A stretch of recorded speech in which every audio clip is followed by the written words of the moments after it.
different in a college or a university environment. You agree with me? In high school, it's different. And so these are some of the issues that they face or are not prevalent as the very position. And then there was also this is also another finding. The students of negative to three looking schools are slightly negative distribution, meaning that most students will not identify systems disagree. And that kind of skewness, according to air, is also acceptable. It is acceptable because it is still well within the acceptable boundaries. So these are both interpretations that most responses were concentrated near the mean, with few extreme values in possible conclusion that of moderate concern around internal control beliefs among the students. Now, again, what we also use we also use regression analysis to be able to understand better about the internal again of control. And starting with a statistically significant negative relationship between the two values with an add value looking for someone, suggesting again a more correlation. So again, there was still that argument, though not very, very strong. Research again also shows that numbers of control is a significant predictor of behavior, which is connected to mental health care. From the qualitative aspects also, we also found that students try to manage the transition as much as they can by living up with their peer, as much as they cited family struggles like of school kids, they also were happy with the orientation programs. That as much as we have been challenges, the orientation programs were good because it helped them prepare for what is ahead of them. It helped them in terms of adjustment.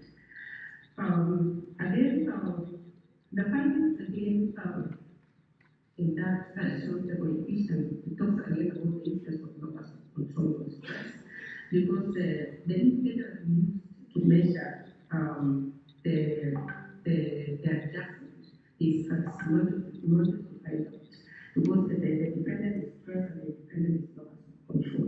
So we wanted to see how are they managing that stress, are they managing this? And so we saw that these the negative issues that is students who perceive greater control over the outcomes are less likely to experience frequent stress. And so this standard coefficient shows that for every 1 unit increases in internal locus of control. And so this again decreases the level of stress among the students. Again, highly positive to show that locus of control is a significant personality trait known to link to various variables such as mental health of an individual. Again, on the qualitative, we also asked them how they are dealing with this position. A number of them were telling us that they engage with physical activity, also they follow, they get support from parents, they get support from parents at home when they call, of course not many, with different kinds of support, some come from very far, and sometimes they also struggle to have money to go to their parents, but not the same, that we need it, the transition issue by living up with friends, by engaging in physical activity, and also with friends and also calling home. So the findings show that the students who have internal locus of control have a high level of stress resilience as compared to those with external locus of control. Again, they are able to deal with interpersonal associations, they are socially active, and are able to flourish in academic fields. Of course, this is notwithstanding the challenges faced in a university environment. Therefore, this recommends strengthening of internal locus of control among students. Again, when we look at what Julian Jordan says, he says that the locus of control develops when from childhood to adolescence. And therefore, we can train the young people, we can equip the young people with life skills in a way that they are instilled with positive outlook and self-esteem from a very young age. And I emphasize on this because one of the observations, one of the things I've observed in a university environment is that sometimes the fact that these are young people and they need, and listen here, these are young people and they need to be equipped, they need to be trained, they need to be encouraged. There are some who have quite low self-esteem.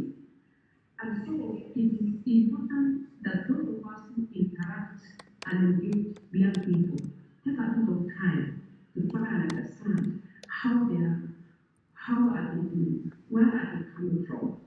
And in that way, we are able to help them. We are able to equip them with life skills that helps them be able to have a positive outlook, be able to take personal responsibility, be able to work hard, and be able to believe in themselves. The parents that they and tutors are need to create an environment of care. I think we're running out of time, Jennifer. Can you conclude, please? Thank you. And you are competence to help us develop resilience in the midst of challenges. Thank you very much.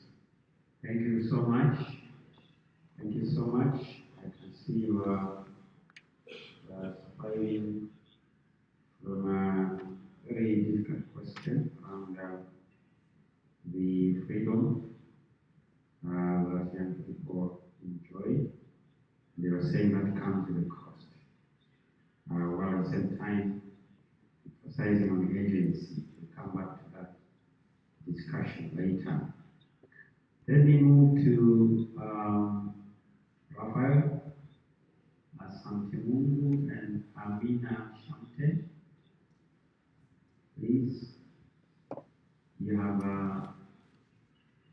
10 minutes. Thank you very much, Gina. And thank you all for coming here to participate in this conference. Good afternoon. You can see some retired and they are sleeping, but I think we are about to finish. Don't sleep. Let us share knowledge. Thank you very much. Now, my colleague is not available today because she has got her some emergency, and that's why she has been unable not to participate with us today. Now, our area of study was about construction industry, and specifically focusing on social, cultural, and institutional factors that influence women to participate in road construction projects. In this case, our area of focus was the rapid bus transit project, which is now currently in construction, and it is implemented in the restaurant city from Posta to Ngoto. Now, there has been said a lot about women empowerment, and especially in issues of gender inclusion in different aspects of activities. And one of our kids, not to speak up from Uganda, made it very clear in the beginning when we were here during that session. And he mentioned a lot of factors that influence such kind of inclusion in different sectors. So this, because it is small piece of paper that it is designing, so we shall actually move very quickly to see what is raised from this study. And some of these issues have been also talked by different presenters. So I won't go that much deeper in explaining what is happening. I will just rush because of time. Now, we are saying that the representation of women in industrial sector, especially in construction, is almost about 10% of total costs in working, especially with the construction industry. But also in Africa, it is likely to be almost 10 to 15%. Vis-a-vis the counterparts. But also in Tanzania, this kind of situation is almost about 14%, 14.5% in light construction firms, but also 24.7% in small construction firms. Now, Tanzania has initially implemented a number of ratifications that offer equal opportunity for men and women to participate in different activities, particularly in the employment sector. And it is a signatory of a number of regional and international ratifications in this case. And we have also our own internal policies and the agreement that requires people from every institution to make sure that the inclusion of women in different activities and leadership is being implemented. And therefore, we thought that looking specifically to construction industries, particularly in road construction, would make a sense by looking at what is already in place in terms of policies and the other ratifications to see whether they are actually being implemented or not. But also we understand that apart from different factors that influence women to engage in these activities, there are also individual factors. So our study was to focus on socio-cultural and institutional factors that influence this kind of engagement, particularly women in construction projects. And in this case, it's here in case 3.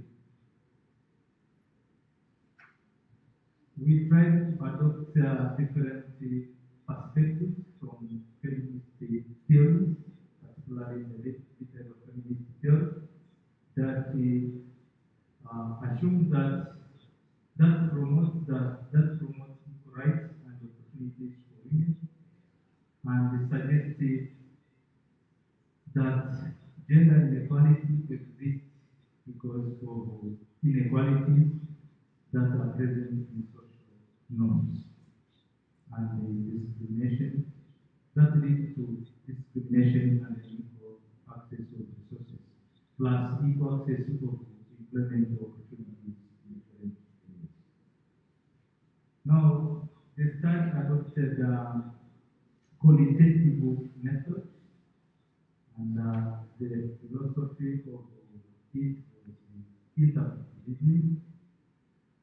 And the study areas, the same areas, in Islam, we are at 3, but also the study population in terms of participants, the women workers in the construction. Phase 3, PRT, we have contractors, we have consultants, we have standards, we have surveyors, and the other groups such as the food vendors and so on. But also we use the interviews and focus group discussion, and the data we analyze by using semantic analysis. Now, the results, as I said earlier, they are not actually different from what we already know from the area presenters, but also what we already know from what is happening in other places in terms of the gender inclusion and whatever. Now, the results that we found out are demonstrated in the following. There have been issues related to limited recognition.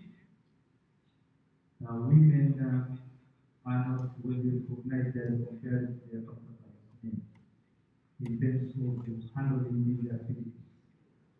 But also, women fear what is called the sexual harassment. They are not very comfortable when you ask me why probably you feel like dating this is not fitting you. They are saying that they fear sexual harassment by men because in most cases these activities are all they are done by men. But also there is what we call limited policy awareness. As you know, that there are several policies that demand this kind of inclusion, and especially from World Bank projects demand the gender inclusion in their projects, the component of gender inclusion. They cannot speak up from Uganda, make it very clear in the way this inclusion look like. But also, we have issues related to gender bias. In most cases, there is this kind of bias that some activities will fit when they done by men and not women, especially these activities that use physical activities. But also, women were encountered in terms of family responsibility. They feel like they had the responsibility to take care of the children than to just to get employed in this manufacturing industry. Because much of the time they are there and they get not enough time to engage with the children or family. But also, and lastly, uh, the last point is donor intervention. That means not all issues that I have mentioned to lead this kind of less inclusion, but also donor influence and intervention is promoted women to be engaged, to be included. So the last finding was like a video factor that aims to solve this problem. Now, we are saying that to conclude our paper, we are saying that achieving real inclusion requires better policy implementation, more skill building opportunities, and positive change in attitudes to support and value women equally in construction industry. But also, we recommend that the government, the community, and all people in different institutions should be set clear targets for women to get participated in these construction activities by putting forward the clear policies, but also to train them in vocational activities. That will help them to gain more knowledge so that they get equal opportunity as their counterparts. Thank you very much.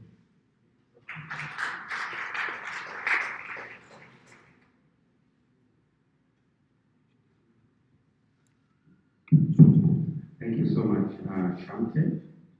I'm aware we are running out of time. Let me invite Upendo. Are you online, Upendo? Upendo Mandara. Are you there? Yes, I am. Please. Yes, I am. You have strictly 10 minutes.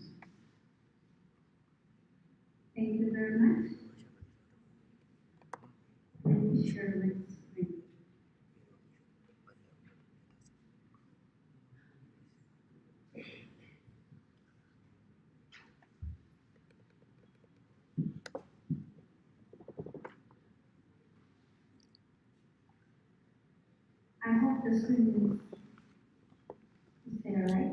Yes.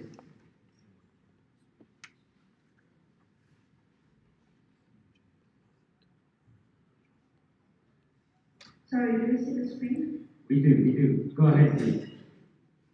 Thank you so much. Distinguished colleagues and esteemed guests, and all the honored guests, my name is Susanna Mandara, with my colleague, Dr. Kisi, and I am so grateful for this opportunity to share with you the paper today. And the title is Exploring the Influence of Training Programs Accompanying Long-Lasting Quality Systems on Youth Self-Employment. A case study of Morogoro District, and this presentation synthesizes qualitative findings.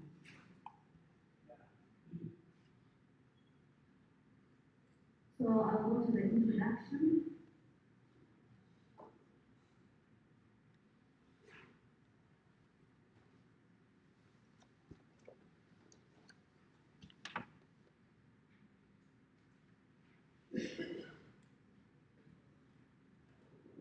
Upendo, we lost you. Are you there?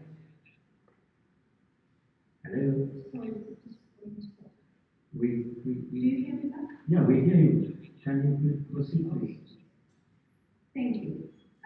Youth self-employment is a crucial strategy for tackling unemployment and fostering economic growth worldwide.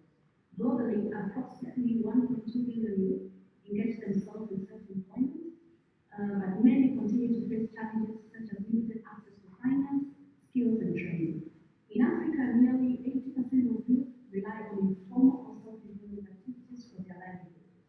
When narrowing down to Tanzania, it reflects in this manner that every year between 800 to 1 million youth enter into the labor market, yet the formal job opportunities remain scarce. So the gap has pushed many of these youth toward entrepreneurship.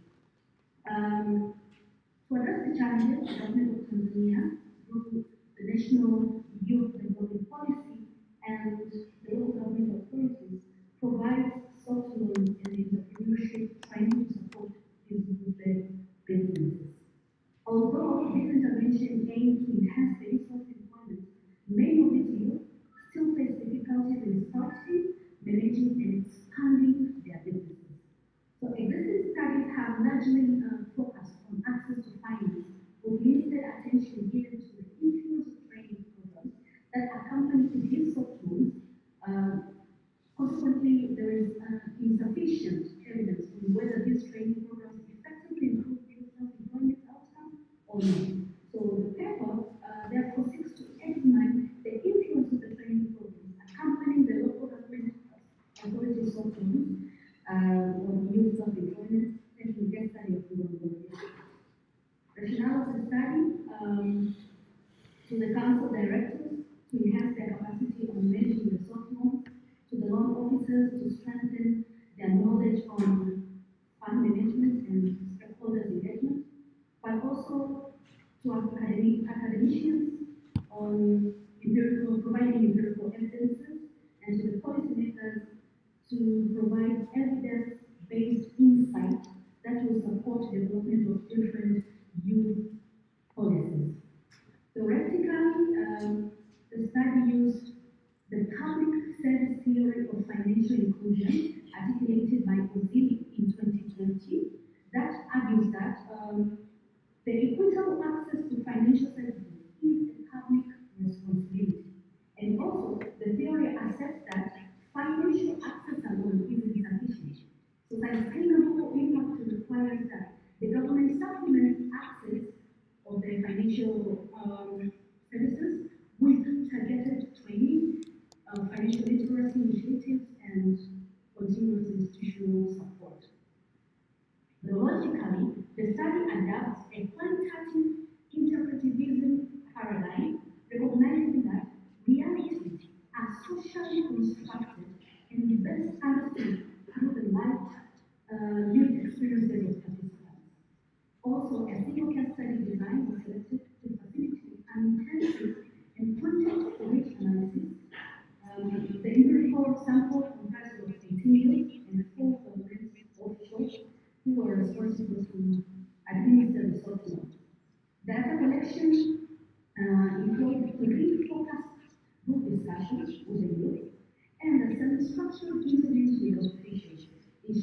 that beneficiaries who are reduced and the policymakers' perspectives all of them were captured. Upon analysis, thematic analysis following Browning's Act 2013 framework was used to distill the core patterns and the themes. All the research protocols are there to ethical standards, including informed consent and safeguarding the participants' confidentiality. Straight to the findings. Upon the paper, we managed to explain the four findings, the key theme findings. One of which is skills gained. This first finding is profound about acquisition of business and financial management competences among the youth. Prior to participation, many of these youth lacked foundation skills in budgeting, record keeping, and financial planning. The training component demonstrated the training bridged these gaps. For instance, there are several participants who recounted that previously they were unable to distinguish personal from business finances, undermining their ability to access business viability.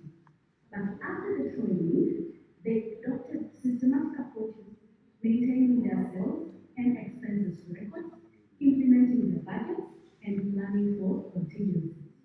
That means these advances translated directly into improving their business performance, enhancing their loan repayment discipline, and crucially, greater prospects for sustained self-employment. The second finding was practical application. Beyond theoretical knowledge, the training fostered tangible behavioral change. Youth reported applying these new skills on different aspects, the customer engagement, the digital marketing. For example, one youth who is a tailor described how systematic the training helped her to have those systematic stock monitoring way so that to reduce material wastage and also to improve profitability. But also, another notable case was involved one youth who is a mechanic. This youth said with the training, it was able for him to utilize digital platforms for the service promotion and also for broadening his client base and increase the revenue. That means these practical applications, they underscore the value of training that is both contextual, relevant, and also it helps a lot of you. Going to the third theme. You have 1 minute, please. Let us have 1 minute. Thank you.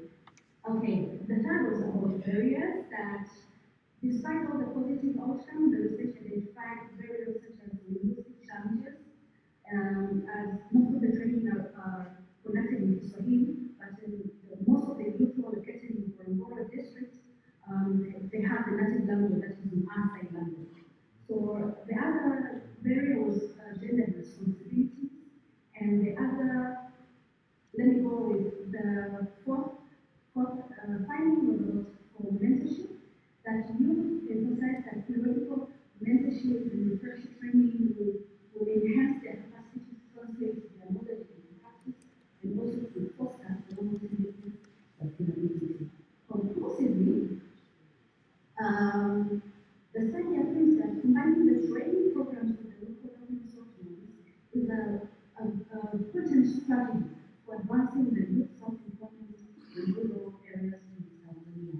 And nevertheless, the effectiveness of these programs is also needed that to ensure that all the factors that were addressed were achieved properly. But in the recommendation part, simplification of the training processes, employing of audio and visual realities, accessibility to all users together, it is important. Also, delivering the training in local languages and adaptation of materials or to participant-based realities is one of the recommendations. And the other two involve gender sensitivity programming.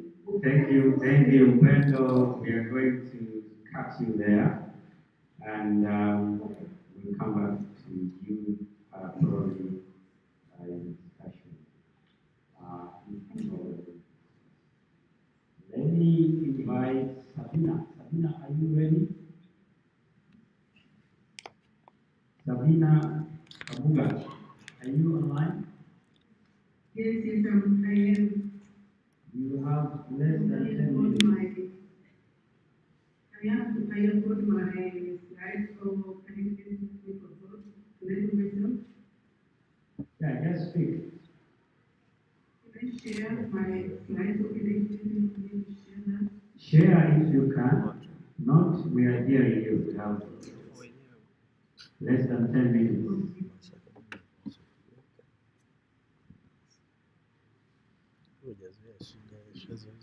If you're not ready, I can ask another speaker to start while you are setting up. Please help me to share if you can, please. Okay, while you are setting up, let me ask, I'm asking one of my speakers there, Eugene, please.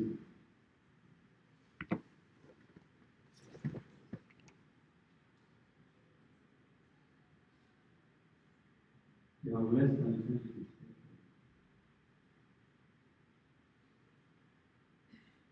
What am I going to do for me, please? Sabina, will come back to you. Yes, yes, yes. Yeah. Let's hear from you.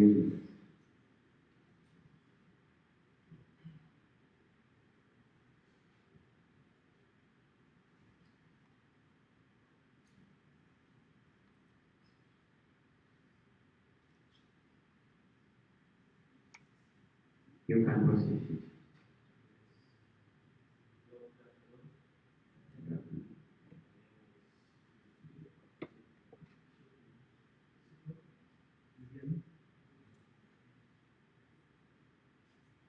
Coming from a bishop in high best college in Tabora. This is a hospital in the it says on high children with disabilities through education because there's a challenge for children with impairment in accessing education. This was a case study Tabora with the we are saying that according to research that education has indicated strong academic achievement and vocational qualifications that can increase opportunities for employment